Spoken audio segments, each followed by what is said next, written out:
સુરેન્દ્રનગરમાં કેનાલના પાણી મીઠાના અગરોમાં ફરી વળ્યા। ખારગોડા રણમાં 200 થી વધુ વીઘામાં પાણી ફરી વળ્યા। મીઠાના પટમાં કેનાલના પાણી ફરતા રોષ જોવા મળ્યો છે।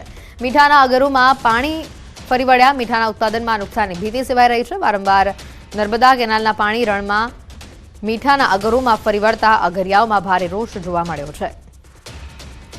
સુરેન્દ્રનગરથી આ વિગતો સામે આવી રહી છે। કેનાલના પાણી મીઠાના અગરોમાં ફરી વળતા અગરિયાઓમાં રોષ જોવા મળી રહ્યો છે। ખારગોડા રણમાં 200 થી વધુ વીઘામાં પાણી ફરી વળ્યું હોવાની આ વિગત સામે આવી છે। મીઠાના પટમાં કેનાલના પાણી ફરતા અગરિયાઓમાં રોષ જોવા મળી રહ્યો છે। કેનાલના પાણી મીઠાના અગરોમાં ફરી વળ્યા છે। મોટી માત્રામાં 200 વીઘાની આસપાસની જે જમીન છે તેમાં પાણી ફરી વળ્યું છે, જેના કારણે મીઠાના ઉત્પાદનમાં નુકસાનીની ભીતિ અગરિયાઓને સેવાઈ રહી છે।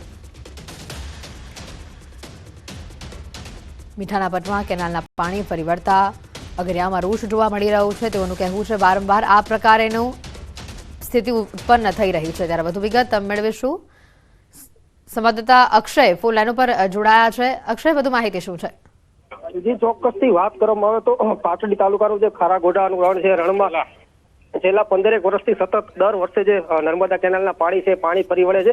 એને લઈને દર વર્ષે ખેડૂતો અગરિયાઓ જે છે એને મીઠાના પાકમાં મોટા પ્રમાણમાં નુકસાન થાય છે। આ વર્ષે પણ અંદાજે 200 થી વધુ જે મીઠાના જે અગરો છે એમાં નર્મદા કેનાલના જે પાણી છે ફરી વળ્યા છે। અને ક્યાંક ને ક્યાંક દર વર્ષે જે આ સમસ્યા ઉદ્ભવે છે એને લઈ અને તંત્ર દ્વારા કોઈ નક્કર કાર્યવાહી ન કરવામાં આવતા અગરિયાઓમાં નર્મદા કેનાલ સામે ભારોભાર રોષ જોવા મળી રહ્યો છે। બિલકુલ અક્ષય, અગરિયાઓનું કહેવું છે વારંવાર નર્મદાની આ કેનાલમાં ભંગાણ થાય છે અને અમારા મીઠાના પાકને વધુ નુકસાન થાય છે। વારંવાર આ પ્રકારની ઘટના બને છે, છતાં પણ તંત્ર કેમ આંખ આડા કાન કરી રહ્યું છે? જી, ચોક્કસથી એ અંગે વાત કરવામાં આવે તો જે ખારાગોડા અને કચ્છનું જે નાનું રણ છે, રણમાં અલગ અલગ 3 થી 4 જગ્યાએથી જે કેનાલના પાણી છે એ ક્યાંક ને ક્યાંક આવી રહ્યા છે અને એને લઈ અને તંત્ર દ્વારા કોઈ ચોક્કસ નક્કર કાર્યવાહી નથી કરવામાં આવતી। જે જગ્યાએ સમસ્યા ઉદ્ભવે તે એક જગ્યા પૂરતું હાલ તંત્ર દ્વારા ઢાંક પીછોડા કરી અને પછી જે હતી પરિસ્થિતિ રાબેતા મુજબ થઈ જાય છે। એના કારણે આ જે પરિસ્થિતિ છે દર વર્ષે સર્જાય છે અને ખારાગોડા રણમાં હાલ અત્યારે અંદાજે 60 કિલોમીટર જેટલો જે વિસ્તાર છે, વિસ્તારમાં નર્મદાના પાણી છે ફરી વળ્યા છે। જ્યાં જુઓ ત્યાં પાણી જ પાણી નજરે પડી રહ્યું છે। આભાર અક્ષય, માહિતી બદલ। બનાસકાંઠા જિલ્લામાં બટાકાનું ઉત્પાદન મોટા પ્રમાણમાં થાય છે। બનાસકાંઠાને બટાકાનું હબ ગણવામાં આવે છે।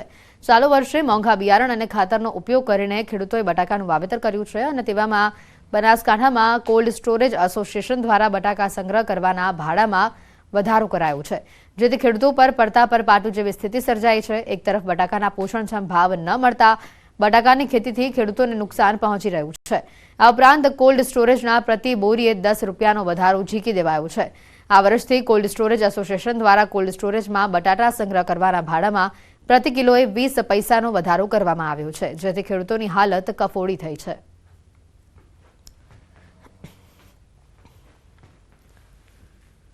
એક બાજુ તો બટાકાની સાઈઝ નથી બની, બટાકાનો ઉતારો ઓછો મળે છે અને પાછોતરો સુકારો આવી ગયો, એના કારણે બટાકામાં ખૂબ ઓછું ઉત્પાદન મળે છે।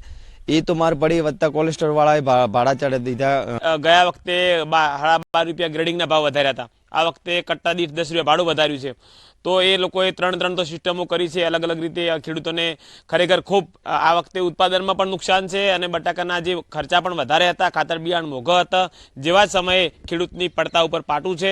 બનાસકાંઠા કોલ્ડ સ્ટોરેજ એસોસિએશનની મિટિંગ યોજાયેલી હતી, એમાં આ વખતે લાઇટ બિલ અને લેબર વર્કમાં વધારો થવાના કારણે આંશિક 20 પૈસા જેવો પર કિલોએ સ્ટોરેજ રેન્ટમાં વધારો કરવામાં આવેલ છે।